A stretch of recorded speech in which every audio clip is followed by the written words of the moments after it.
there in reality. Welcome all you folks out there in virtual reality. At this moment of time, winter is certainly here in Toronto, but the snow has not yet come, which is lousy if you're a skier, but great if you're a bicyclist.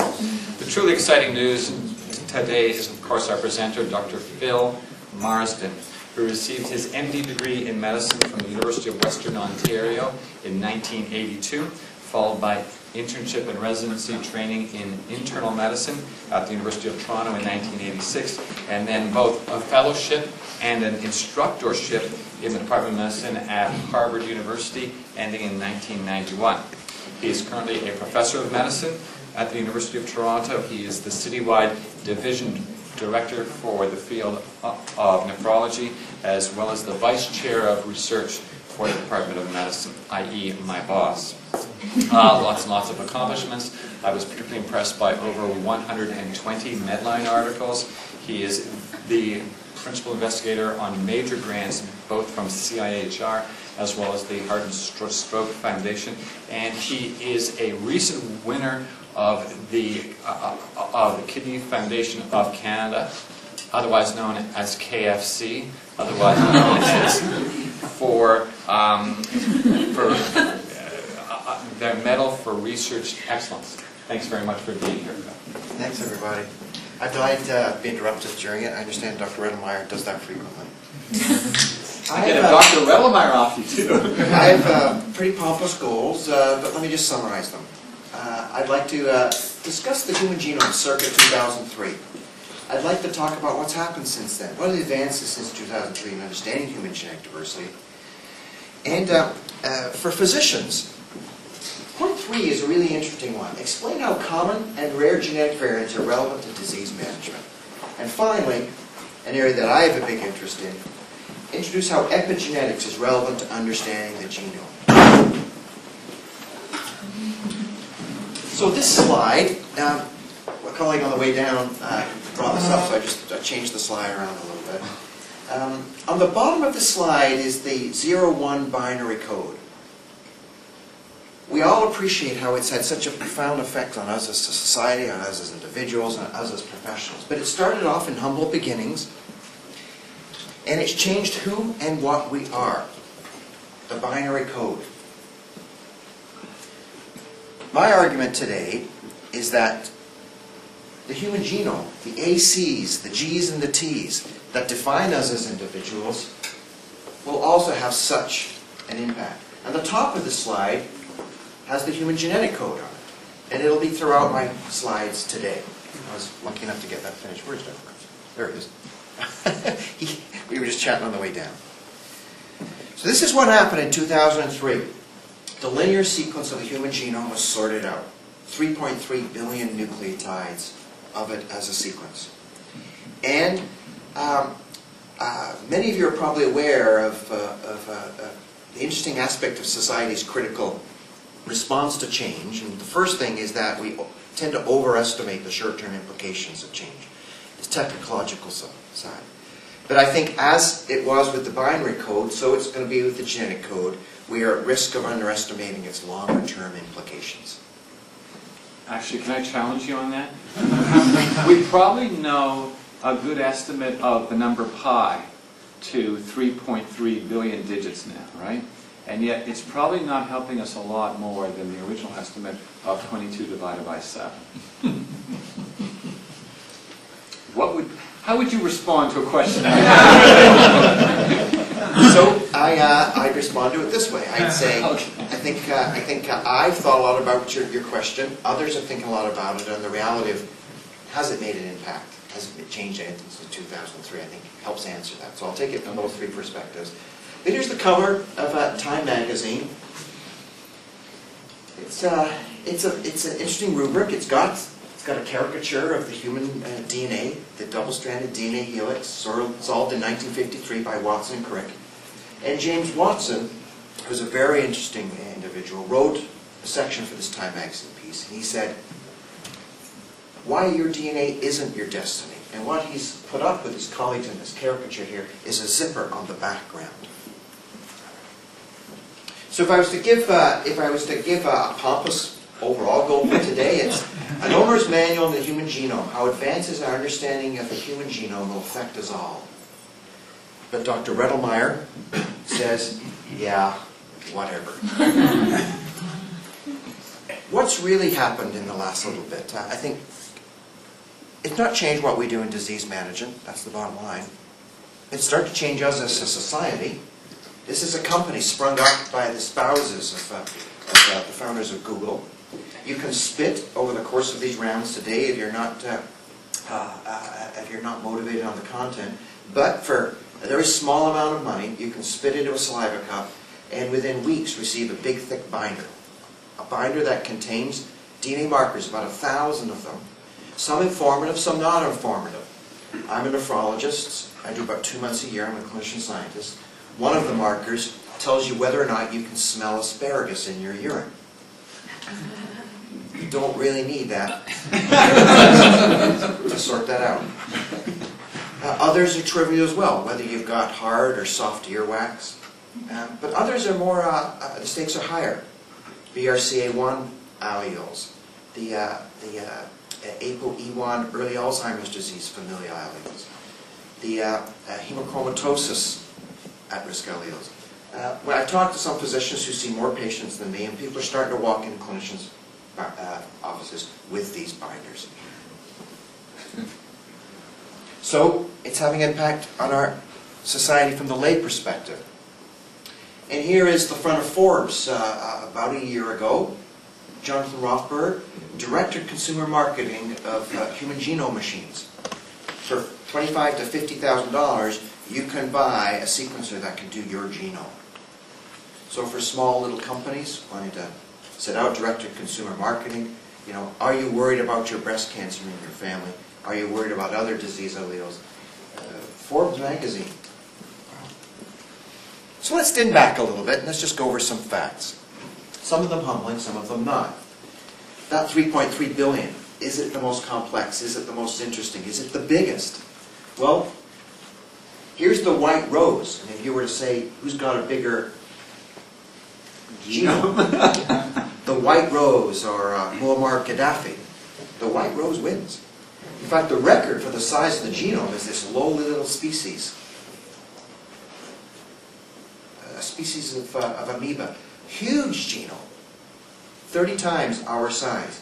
So we're definitely not the biggest. It's been humbling to learn along the way what's going on. Less than 5% of the genome codes for proteins. So there's a gap there. There's like 5% of it codes for proteins. We have the same number of proteins as the 1 millimeter C. elegans worm, the roundworm that eats E. coli in garbage. The same number of proteins. 95% of it is doing other things. That breakpoint in 2003, there were some numbers that support its impact. Before that time point, there had been 70 Mendelian genes where something inherited from mom or dad or both changes a distinct measurable phenotype, disease propensity. After 2000, the number went way up. Massive increase. Why? Because you had a reference sequence against which to compare your disease cohort or patients or family against appropriate controls. It did have an impact. There's very few Mendelian diseases now which haven't been sorted out very quickly. The important, high-stakes ones. So what's happened since 2003 then, if those are some metrics of some of the change? I want to touch on a few of them. How do individuals differ? How do our genes explain disease? And this is what really people got excited about in 2003. It's like, well, diabetes, hypertension, asthma, multiple sclerosis. These are common diseases, and the common variants that exist out there must explain these common diseases. Let's test this hypothesis.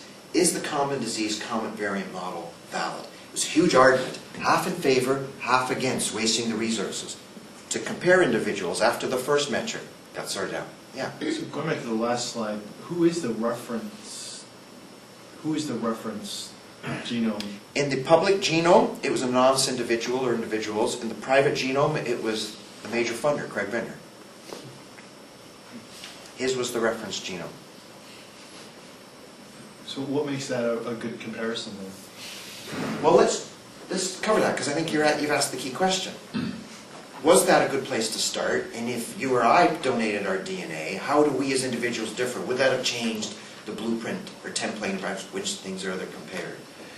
I mean, the first gene they sequenced in the cystic fibrosis gene in 1989 here in Toronto. Toronto's very famous for that accomplishment by Lap Chi Choi.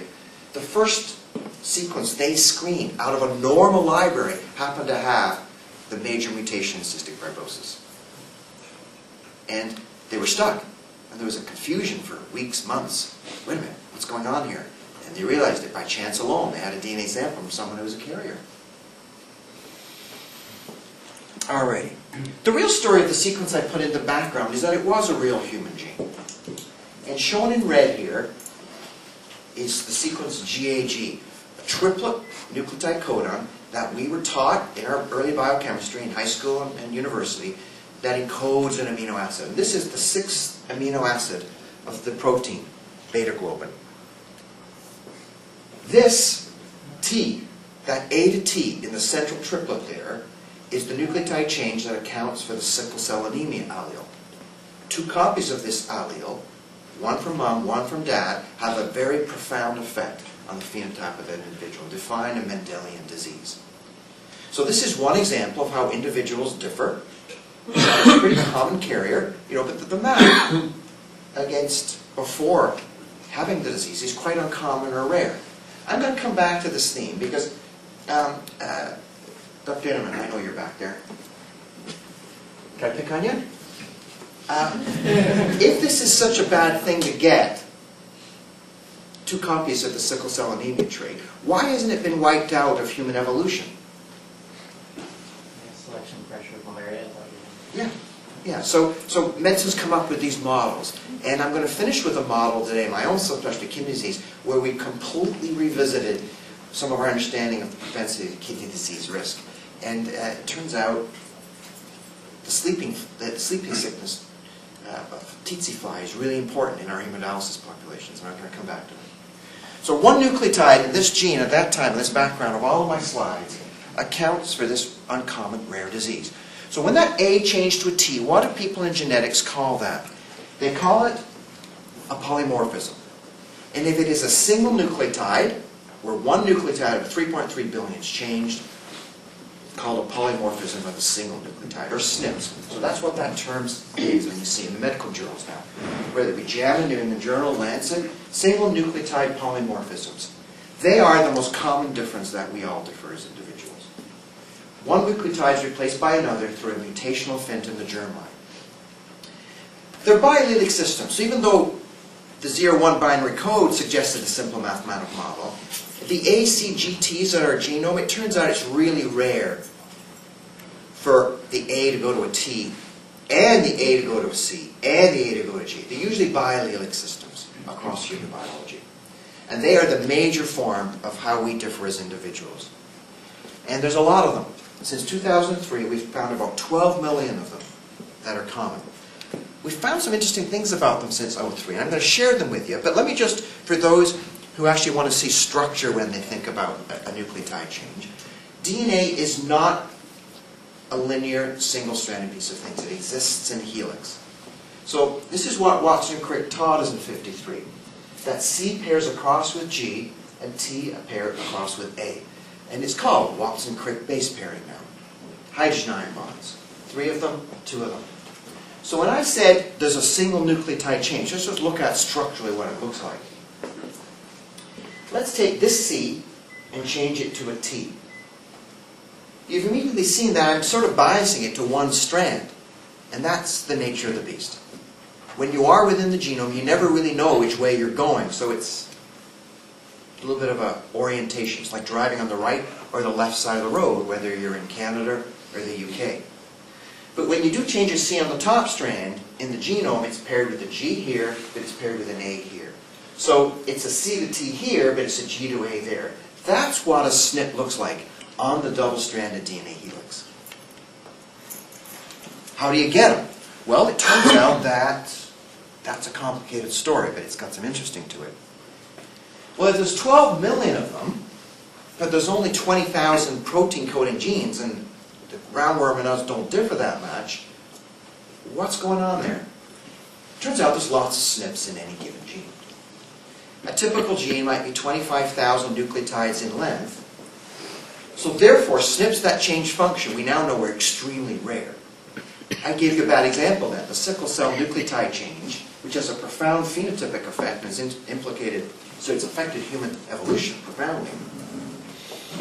Very rare. Not a good example Marsden to have used. The most common ones don't change function at all. They're simply markers of variability. And it's that essentially what they use for, those DNA markers. And it's what's been tapped into to try and understand the relationship between a sequence and someone's phenotype. Whether they're a fast runner or a slow runner, they're going to live a long age, short age, they've got a high body mass index, they don't. The SNPs, interestingly enough, are not randomly distributed. And that's an interesting concept that I want to cover.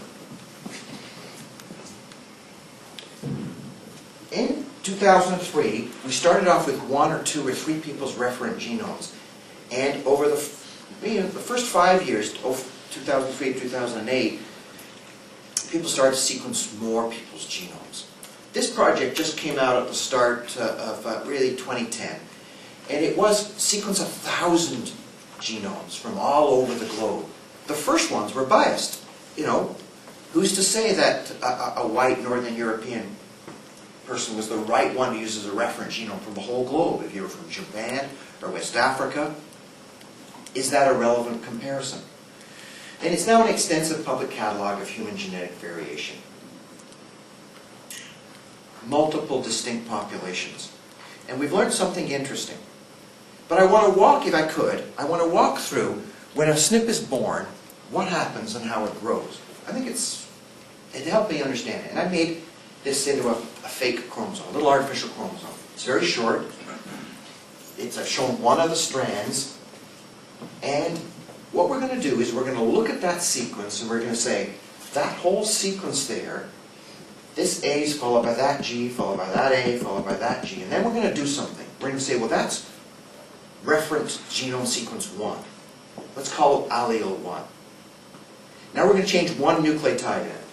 We're going to change C to T right here at position 12. When a SNP is born, all of us in this lunch hour, for those who are sitting through this, you'll have a number of mutational events that'll change one nucleotide to another in your skin cell. Dr. Redelmeier just had one of his gut colon cell. The issue, though, is that they're not going to get passed on in the germline because it's not a germline change. So we're having somatic changes in our cells all the time, but when it occurs in the germline and, you know, you're the queen of this tribe, that genetic variation either survives or doesn't survive in the population going out there. But we're going to do one other thing now. We're going to put one more SNP on this fake chromosome. We're going to go to position 2, and we're going to change a G to an A. And here is, if I could, a very fundamental concept that a lot of MDs have a problem with. A mathematician wouldn't, because they'd say, well, okay, if it was a phone number and you're going to change 2 numbers, and you want me to remember the numbers, it's like, well, did you change the first or the second sequence when you added the next change? That is the concept of haplotypes. Because when I added the second change, I could have done it on allele 1, which had the C there, or allele 2, which had the T there. So when I put in the next one, they're not independent events.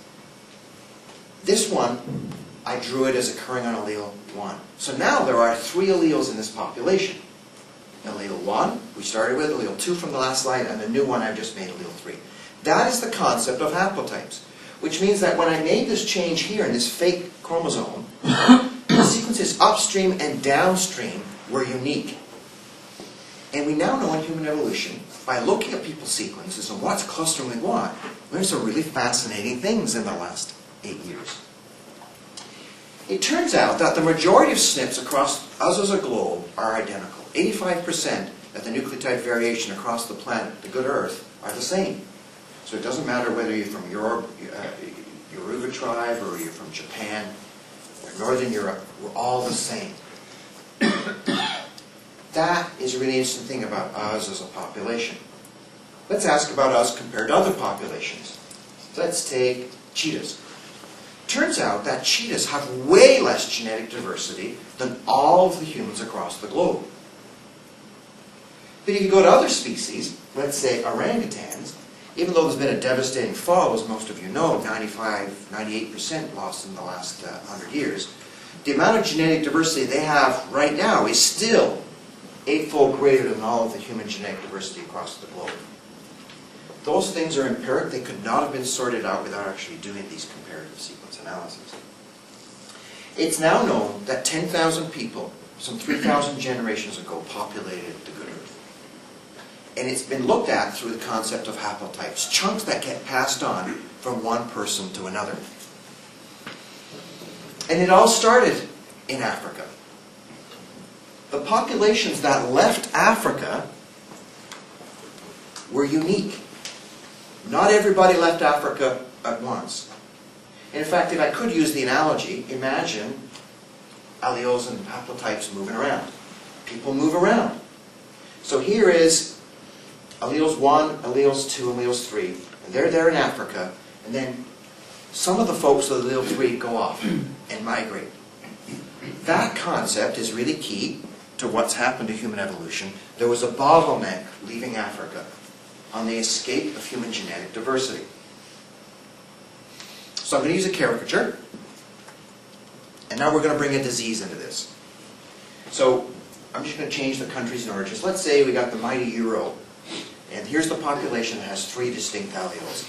And off goes emigration. Off to Japan. So allele 3 containing folks have moved off as a population. And then there is another nucleotide change. I'm a kidney doc, so I'm going to use a fake one. Allele 4 is born. But it occurs on the population that contained allele 3.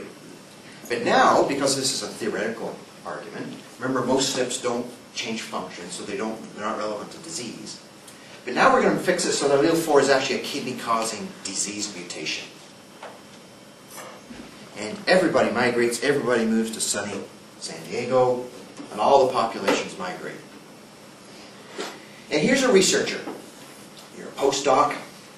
You're really fascinated by this kidney disease. There's a lot of this unique kidney disease in San Diego, and you say, I want to know what gene or genes are relevant to this disease. And you take your patient population, you take your control population, you do the sequencing, and you decide that what you're going to do is you are going to use a marker in or near this gene where you say, is allele 3 there? Yes or no? And you score allele 3 here. And you draw the conclusion that in your patient population with this kidney disease, allele 3 is way more common than the control population. Control for as many variables or confounders as you can think of. Don would give you more. And you control for all those as well.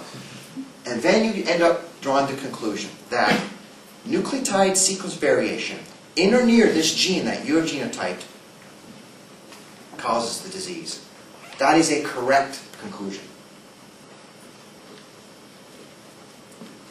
The conclusion that the nucleotide change that has occurred on allele 3 that you are genotyping is the thing that caused the disease is the wrong conclusion.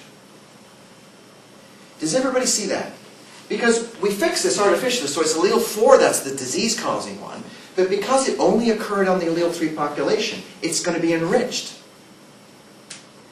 That's the really difficult part to get your head around when people do genetics studies. Because you use DNA markers, but you're confounded by human evolution and how haplotypes have gone across the globe. And this concept is a really key one. It's a really key one. I'd like to take any question or comments or wisdom on this issue. So let me just give the conclusions again. Sequence variation in or near this gene you've done the genotyping on is associated with the disease. That's a correct conclusion. But the nucleotide, let's say there was an A here and a T here. The A in that position of that gene caused the disease is a wrong conclusion. Because this gene, I don't want to use genetic terms, they're not really helpful, but if a geneticist was here, they would say, well, it's in linkage disequilibrium with the functionally important mutation somewhere upstream on the gene. That's what they would say, and it is a true concept. All right. What you're saying is you can't actually do associations with it. You have to prove in the lab that it actually causes the disease in order to say that. Otherwise, with linkage, you can't really... Yeah, you gotta understand the relationship between the nucleotide variation you're looking at. Is it a DNA marker of something elsewhere in the gene, or is it the sickle cell A to T change that caused it? And that's a long process. So since 03, that is where the weakness has been. Okay, this is a related question, but is it the problem that there's just not enough precision in the assay so that you can't directly measure allele 3, directly measure allele 4, and have enough sample size to disentangle the two? So to paraphrase Dr. Rennemeyer's question, which nucleotide variations in the human gene are functionally relevant and which ones are markers? Let me show you some approaches to that. So this is a typical study now to do these types of things. They're called genome-wide association studies, or the in thing to say is a GWAS. And what they use is they use nucleotide variations scattered across the genome. If you did them all independently, you'd have to have 13 million of them here. And, you know, there's probably some extremely rare variants in outports in Newfoundland or, regions of Iceland, where there have been changes that might have been 200 or 300 years old, and we accept that. But because they're not independently segregating, they go in clusters, haplotype blocks, you can use thousands of markers, not millions of markers. And that's what people do. So they'll do SNP1, they'll go down the chromosome a little later and do SNP2, and then they'll genotype all of those SNPs, thousands of them, in their cases versus their controls. Two principles. The first is, obviously, as any clinical epidemiology study as its foundation, and so does genetic epidemiology studies, confounding that you've not measured or understood. It's really important, and this has happened quickly with GWASs, which is helpful, is things are replicated in independent populations. This is what the data looks like, where you're looking at p-values across the genome. They colloquially call these Manhattan plots, where you're going across the skyscraper of Manhattan and you're looking for the highest skyscraper with respect to statistical association, based on where you are in the 22 human autosomes, the X and the Y chromosome. 22 times 2 plus 2, 46. And you're looking for where SNPs, a million base pairs that way, 500,000 this way, 3 million that way, all tend to cluster because the scales of these are pretty tight. The human chromosomes are numbered based on size. Chromosome 1's the biggest, and these are the smallest, except for the X and Y. Rather fittingly, the Y chromosome is very small and mealy. And the question here now is, well, are any of these functionally relevant? They're all statistically associated with the disease, but are they functionally relevant? When you blow these regions up, you actually realize that in a million base pairs, you can get a lot of genes. So this is the state as of about a year ago. Genome-wide association studies, where hits have shown up. Various colors represent various diseases, and the stories here are really interesting. So let me just give you some of the take-homes that I have picked or gleaned from some of these. Let's go back to this, we understand disease. I mean, what's really biologically relevant? Common diseases, common variants. Let's look at that. What's the data shown? Here are risk alleles, SNPs in genes, all over the genomes that tend to associate with colorectal cancer. And the irony is that most of us who have either a population-adjusted normalized risk, protected, or at risk, we all carry risk alleles for colorectal cancer. The ones who have a lower frequency tend to have fewer of the risk alleles. The ones who tend to be at greater risk have more of the at-risk alleles. This disease, colorectal cancer, each gene tends to have a small effect. But are they real effects? When done across multiple studies in populations, because these are very powered now, thousands of patients, 20 different studies all over the globe, extremely strong reproducible genetic effects. Some of the findings are that most of them were not prior candidates. No one had any clue what they were doing. 20,000 genes, protein coding ones, is still a large number. Now here's the really hard one. I think sometimes for folks to put their head around, and for me especially. Most of the genetic a lot of the genetic variation, most is probably not an accurate term, turns out to be nowhere near protein coding genes. And it's out of linkage disequilibrium, which means that the functional variant is somewhere close, but it's not a protein coding gene, which has made folks revisit, and I'm going to finish with this talk. 95% of our genome doesn't have anything to do with proteins, but it's hugely active. 70 to 80% of our genome is transcribed into RNA. And now the race is on to understand what these genes that encode, not for proteins, but some other functional effect are really doing. So stated in other terms, our definition of a gene may be wrong. If it's a disease-oriented, this nucleotide change caused that disease, therefore I'm going to call it a mutated gene. If you use that as a definition, a lot of these are not protein coding genes. If your definition is that it's an RNA that has a functionally important effect, but it doesn't have to be a protein, that's another good excuse. So in 1998, Farr and Mello had a landmark paper where they discovered that short non-coding RNAs are very biologically relevant. They won the Nobel Prize in 2006. The hottest area right now, I was in a meeting last week, sunny Aruba, is on long non-coding RNAs, and it is the hottest area. And they don't code for protein, they're very functionally important. And the Manhattan plot I showed you was actually raw data from the most important genetic variant associated with coronary disease. Way more important than smoking or diabetes. And it's nowhere near a protein coding gene.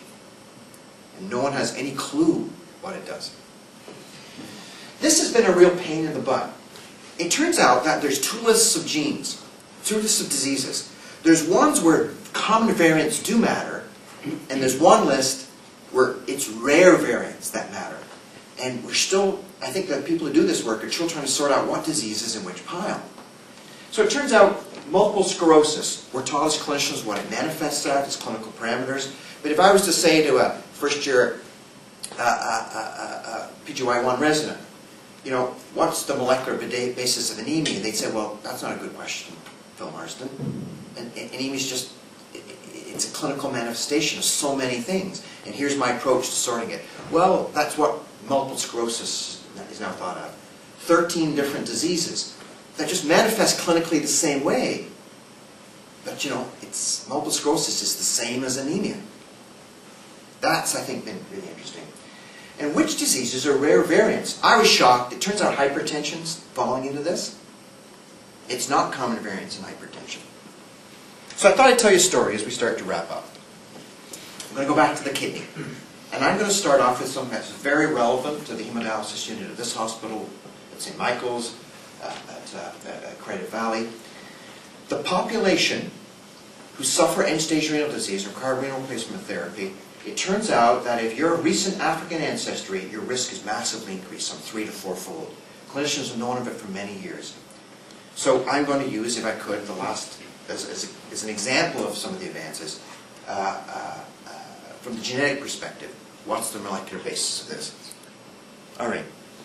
So 2 papers came out in 2008.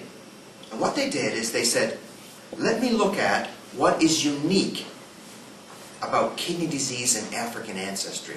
And this is what they found. They had the idea that there was something about African ancestry that made folks very susceptible to end-stage renal disease. And they said, let's go after that.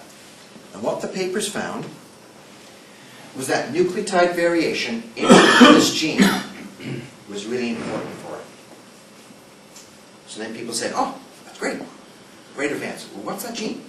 So it turns out it's a myosin-like gene, actin, myosin, contract. There's lots of variants. This is the 9th variation. It's really, really big. It's got lots of exons. Introns and exons, just to remind us, Phil Sharp and his colleagues found that most mammalian genes are split. They're made off the chromosome. They start at an exon, and then there's an intervening sequence, and then another exon, and it gets spliced together like a movie production set, where all these introns get spliced out, the exons get shuffled back together for the process movie, and it then leaves the nucleus and then gets translated into the protein. So this gives you a little bit of a feel for a gene. That's a lot of exons. It's very similar across species. It looks like a lot of non-muscle myosin isoforms. It's all over, so the smoking gun, is the protein in or near the kidney? Yeah, it's in or near the kidney. It's also in things that circulate through the kidney, like platelets. And people had already found rare mutations in Mendelian diseases of this gene that were associated with some very unusual phenotypes, including kidney phenotypes.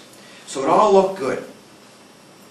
All right, so circa 2008, great advance. The 3 to 4-fold increase of African ancestry propensity to end-stage renal disease is something mucked up about this gene.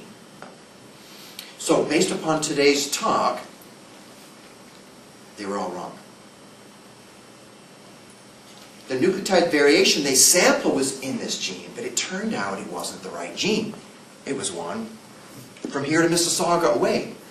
It might be cool when we're traveling around Turkey and we see someone's from Mississauga. Oh, that's great. Where do you live? You're on the subway. You don't talk to the person from Mississauga. Same thing applies in genetics. And these are fascinating papers. They came out back to back. Turns out Carl Skorecki, who originally came from Toronto, was part of this group. And what does it say? And missense mutations in the ApoL1 gene are highly associated with end-stage renal disease risk previously attributed to the MYH9 gene. Let me tell you what they found.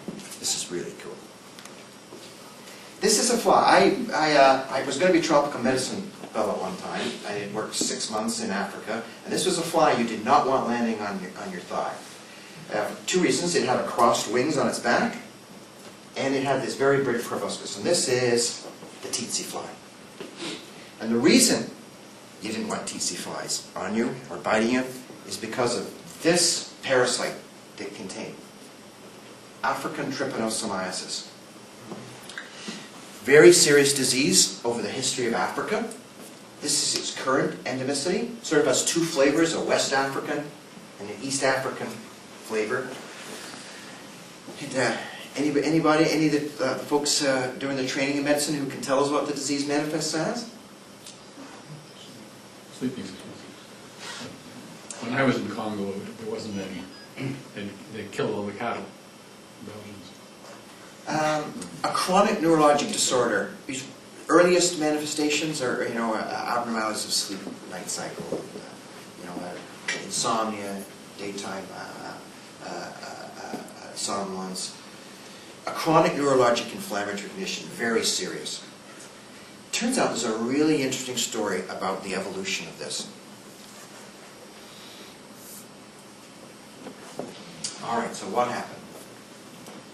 Both papers said that, now this is where they mapped the function. They were able to show the functional effect. And I'll go over in a second. Changes in the function of that gene account for the propensity to end-stage renal disease in folks of African ancestry.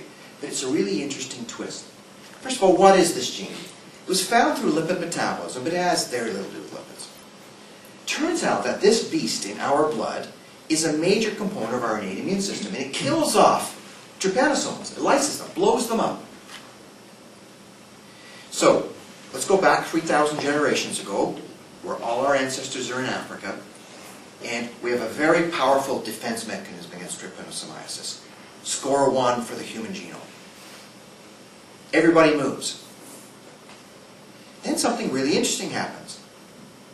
The trypanosome is also evolving. It turns out it develops a way, a genetic way, of nullifying the normal function of this protein.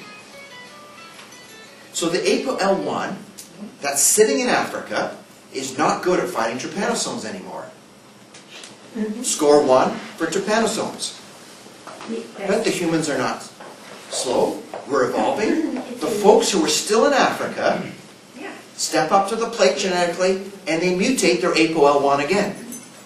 And the new ApoL1 mutations that are there can now again kill the African trypanosomes. So let's just think about what that really means.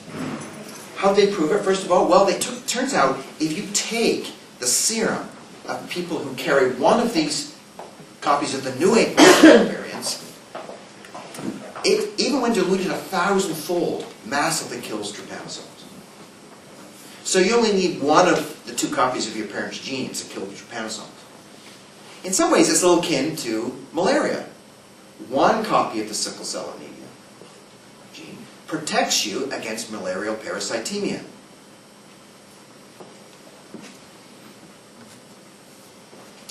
But here's the bugaboo. It turns out that that APOL1 mutation also does something seriously bad to the kidneys. And it's still not clear. There was just a kidney meeting a month ago in Philadelphia. No one knows how it does it. It was known that APOL1 kills trypanosomes. It was known that variation in this gene is important in human genetic disease, kidney disease, but it wasn't really clear how they fit in, and now it's being sorted out. So here's what they speculate. That recent evolution of a critical survival factor in Africa may have contributed to the high rates of renal disease in African America. And when I train in the kidney unit, if you start to think of these things as disease-associated things, not disease, it turns out if you carry one of these alleles, you've got a soft risk increase. It's real, although if you look at a population, you'll see it. But if you carry two of them, it's really a Mendelian disease.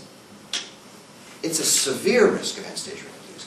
The one interesting part of this, it isn't a mutation that itself causes kidney disease. If you get your kidneys injured through hypertension or through HIV, it's a risk allele for progression. So it's not a, I caused the disease, it's a, if you injure me, I don't heal right and I progress more rapidly. And those types of things are showing up in medicine too. Because, I mean, we don't treat high blood pressure, I'm a kidney doc, we don't treat high blood pressure to get the diastolic down. We treat it because of the risk of the outcome of the disease. So one of the really interesting twists about these genetic variations is, well, what is the genetic variation sampling? Is it sampling why your blood pressure is higher, or is it sampling why you develop a stroke at an early age for any constant, any incremental increase in your blood pressure? And that's been an interesting thing to twist.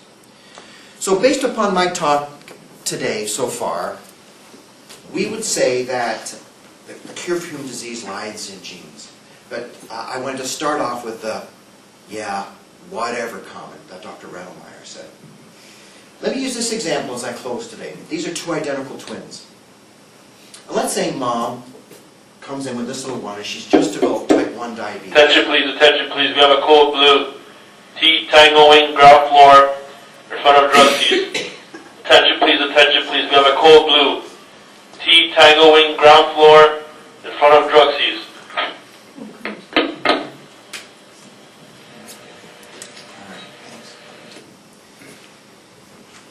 Mom brings her little one in, she's just developed type 1 diabetes. And then she turns to you as the doctor. She says, what's the chance of my other little bundle of joy getting this disease? So the geneticists for years have very powerfully used identical twins. Both raised together or raised apart. Sadly, there are still parts of the world where identical twins raised apart is a very common issue. And the geneticists, if I was a pure geneticist, I would sit up here and I would pound my fists and I would say, the genetic risk of this individual is clearly higher than the population. The riddle of diabetes lies in the genetic makeup of these two clones of each other. Because for our purposes, they are clones. Identical 3.3 billion nucleotides of sequence. But here's what I want to close with today. The other side of the field. And that's the field of epigenetics. So the epigeneticists right now don't shave. Their baseball caps are on backwards. They got a tie-dye shirt. And they're, relax, Mom. Most of them aren't going to get it. The concordance of a lot of these diseases across identical twins is quite low. Now clearly it's increased from the general population. That's not a good thing. But there's a lot more to us. We are not the sums of the DNA we get from our parents. The ACGTs does not define us. You know, and I think in today's world of clinical medicine, it's much more optimistic. I mean, you're not dealt a set of cards that the 23andMe white binder gives you for some $400 that says whether you're going to get early onset Alzheimer's, hemochromatosis, or the smell of bad urine. And that field, just to put a name to it, is being coined epigenetics. It's a field I work in. I'm very proud of working in this field. For 10 years, no one actually cared about it. They care a little less, a little more, but you know, you do what you do, and if you love it, for those that are doing research, you just got to go where your heart is. So obviously I'm trying to sell this. In its broadest sense, epigenetics refers to mechanisms that control gene expression that do not involve changes to the DNA sequence per se. That's what epigenetics is. What does it look like if it hits you in the face? Turns out, I said A, C, G, T's, but it turns out there's more than A, C, G, and T. Turns out there's the fifth base pair. Cytosine can be methylated in a tissue-specific fashion and has an incredibly important function. That was found in 1947 by a fellow by the name of Hotchkiss. All right? Oh, I didn't hear about that. Turns out last year they found the sixth base pair, hydroxylation of methylcytosine. Those two modifications have profound effects on our genome, but they're made after the genetic code gets passed on. No one knows really how those marks are put on or erased. These are the proteins around which our 2 meters of DNA is delicately wrapped in our cells. Really important. And here's this newer field of RNA-based mechanisms. RNAs that are made in the nucleus, stay in the nucleus and function there, change how the chromosomes work.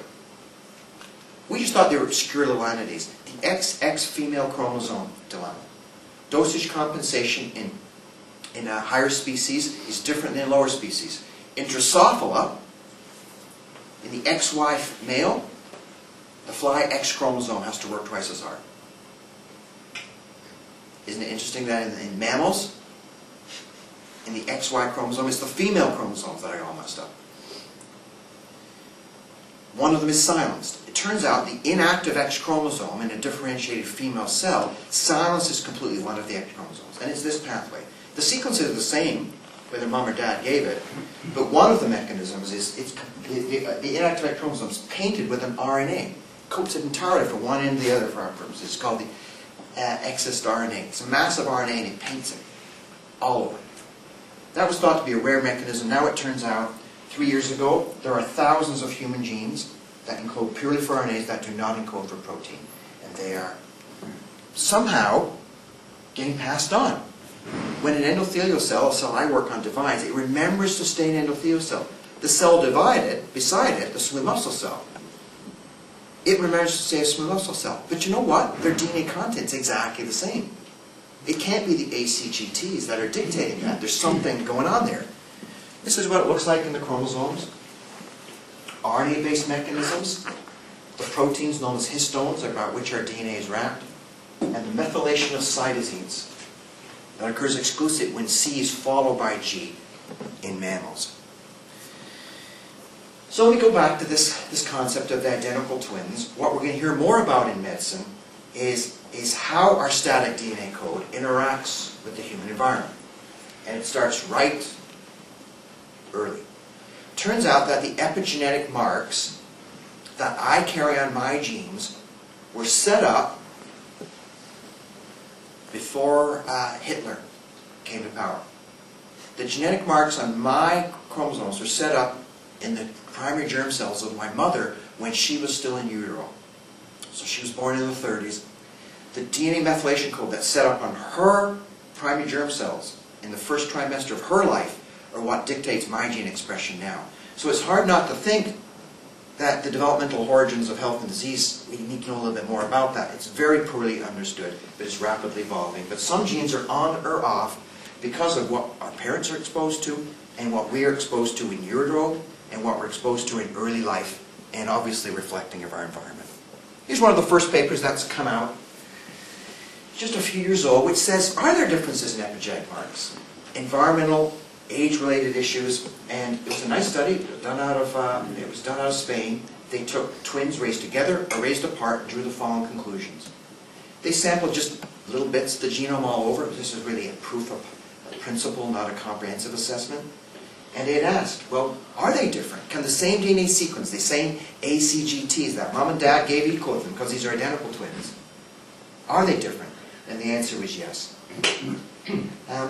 I think I was ready for this, that the environment would make a difference. It could be cell biology type environment, inflammation, hypoxia, or it could be environmental, or it could be societal stress, nutritional origins of health and disease, a variety of things. I've forgotten that age was really important. It makes sense. I'm paying more attention to it now as I look in the mirror. But the biggest epigenetic differences were found in the older twins. The cumulative effects of the environment, folks would argue or say. So as I'm finishing up here today, I've argued that the human genome, the top of this slide, has changed in part. I think the short-term implications of what was found, as with any technological changes that occurred in the 50s, were overestimated. But what's really changing, it's going to be interesting to follow. It will affect us as a society, and how will it change us as caregivers? It's hard to say, but I'll finish with this quote from Walter Anderson: "What lies behind us and what lies before us are small matters compared to what lies within us." So thanks for your attention. Thanks, Four questions, even though we may not go all the way to 2 o'clock. Let me ask the first question specifically. Bill, if I could invite you to speculate a little bit more, all right, that i.e., the discovery of the speed of light really didn't have any practical applications for about 3 centuries, whereas the discovery of insulin had lots of practical applications within about 3 years. What do you think of all this genetics stuff, and epigenetics in particular? Are we likely to see any practical applications anywhere soon? Well, I think the insulin analogy is a good one. I'm not a guru on Banting and Mess, but they didn't really discover insulin. They developed a very effective prep to get it out of the exocrine pancreas by tying off the pancreatic ducts, causing atrophy of the exocrine enzyme secreting portion, so they were left with the islets and could purify it. So it's interesting that even though it seems like a simple model, they discovered insulin. No, not really. They discovered how to apply it. So really, I think your analogy is a false one, if I can be challenging, because they actually had the practical issue solved. The human genome is really a theoretical issue. It is, let's use zeros and ones to encode numbers, to encode how we get a process to work in a linear algebraic thing. So I think I would accept that it was completely overstated the impact that it would have. But it is interesting that the debate, the common variant, common disease model, half of the folks wanted to, let's sequence everybody's, like lots of people's genomes, because those common variants, we need to find them because they'll explain the disease. And the other half said, that's so naive. These are going to be rare variants, and they're going to be in little outports in Newfoundland. They're going to be in Iceland. We're going to have to find those, and it's just not going to work with today's technology. It turns out they were both right. But it was the dialogue, the dialectics, the black and the white juxtaposed, that led to more insightful approaches. I think clearly technology has changed what happened. Right now, the cost of doing one human genome is between 1 and 10,000, depending on whether you're in the loop on the technology or outside it. So the big journals, for instance, New England Journal of Medicine now gets exome sequencing, which means you turn the RNA into DNA and you sequence in your controls and your patients. So there's a paper this week on chronic lymphocytic leukemia, which used exome sequencing of patients in the clinic compared to controls, and said, what do we know about CLL? They found some genes that were already known through more comprehensive cell biology classic approaches, like the Notch1 gene, and they found a variety of them that were completely unanticipated and came out of sequencing with high throughput technologies at an effective cost basis. Now, you know what? I'm sort of a critic of those studies, because when my students say, let's just use bioinformatics to sort this out, I say to you, okay, let's just take a step back and look at a physics question. Let's get some pickup sticks. You know those things you used as a kid? You throw them up in the air and then you try and pick them up without knocking the others up. And I asked the student, I'm a little bit mean for asking it this way, but I said, do you think the laws of physics explain why those pickup sticks fall the way they do in their orientation? And they say, oh yeah. And I say, is that the right experiment to sort out the laws of physics? Then I think they get it. Bioinformatics has a little bit of that problem, that if you throw enough data at it, you can solve the riddle. So I am a bit critical of that. I think that if there's a lesson there, it's that we're not training enough people who are oriented towards disease and patient care, in the front lines or in support roles, on the bioinformatics side of things. I think within the Department of Medicine at the University of Toronto, we have to address that need, because personalized medicine is going to take this high throughput approach, because direct-to-consumer marketing is going to bypass us whether we like it or not. And we need some folks skilled in the art and competency. And ISIS is a good hallmark for how you use databases so effectively. And I would like to argue from a more basic perspective that let's giddy up, let's make sure we're ready for the bioinformatics onslaught that's going to hit us, because it will. I don't see any other hands, except at That? the back. Yes. Yeah. So you talked about anemia and how it's just a single nucleotide that changes, and then you compare that to multiple sclerosis. As far as I know, MS is just this uncontrollable repetition of 3 base pairs, right? Something like LEG, repeated over and over. If Talk I'm about not mistaken. trinucleotide expansion diseases, like Huntington's chorea, for instance? Yes, Okay. yes. So how are those similar or the same based on what you were talking about earlier? I said very early in the talk that the most common type of human variation in that 3.3 billion is. What I did not say is what are the other variants and how do they cause disease, and do they? Yeah, a translocation of the Philadelphia chromosome to 22 does change a lot. So it's a double strand break, you stitch 2 pieces of chromosome together, and now you have the regulatory regions of one gene. Instead of driving what it's supposed to, it drives something else. So there's lots of really important mechanisms of how DNA genetic variation affects disease. If I was to give one more take home, the 3.3 billion nucleotides. Well, it turns out that's probably not correct. That's the typical length, but a lot of us are a little shorter and longer. I might be height challenged, but I might have a longer genome than Dr. Rettelmeyer. So it turns out that copy number variation, where very big pieces of the genome, let's say 1 million base pairs in length, get duplicated over and over again, turns out to be very common, and we didn't appreciate it. The disease you brought up, trinucleotide expansion diseases, which are static, repetitive pieces of DNA which expand, is a very common cause of human genetic variation. 1 nucleotide, 2, 3 in those diseases. But copy number variation of big types turns out to be important in neuropsychiatric and neurodegenerative diseases. And the hot areas of research right now are autism and schizophrenia. With that type of genetic variation, people didn't appreciate that. That's newer insight. And you can't find that with SNP screens. Because you're sort of assuming when you have a SNP that you're doing mom and dad's copy. But if there were multiple copies, you wouldn't pick that up because it's not quantitative. It tells you whether it's black or white. It doesn't tell you how high the bar is.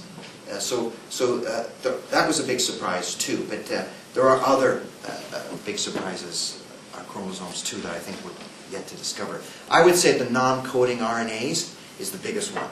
Definitely Nobel Prize, definitely relevant for patients. But whether it's 2 or 25 years till we understand how to use it, or whether it's biologically amenable, that's a short challenge I can't answer. Okay. We'll give the last question to Peter. For clarification, if you short somebody on a little mouse on folic acid, the babies have kinks in their tails. Is that epigenetics? Because it doesn't pass on. Things that affect transcription now, Okay. is not epigenetics? I had a slide on heritability, epigenetics. Some researchers put the definition heritable in there for epigenetics.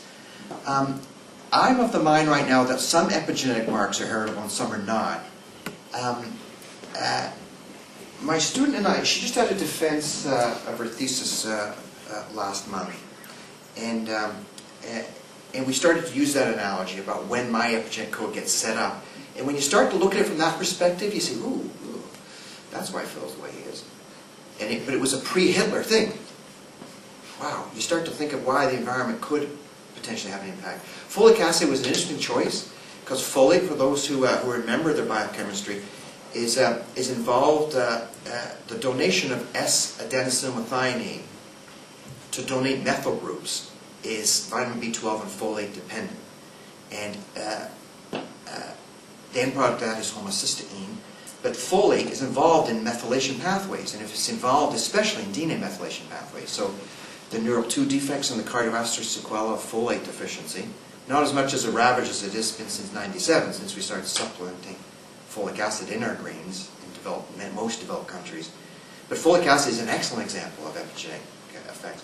But we've done work with folate, trying to figure out, we put endothelial cells under lower high folate because they're blood vessels, something important. What does it change? Man, oh geez, it changes a lot of things. But we've yet to be able to figure out how it does it or have wisdom into how it does it. But I think the word epigenetics might be a useful one to understand why deficiency of folic acid might be important. that it's not too little folate, it's abnormalities of that cycle. That's a key, one of the 3 things I talked about with epigenetics. So I think folic acid is a good example of that. But yeah, I remember writing a Kidney Foundation grant on that. Did you get it? Blowing smoke up a bear's ass, I think someone. And on that cosmic note,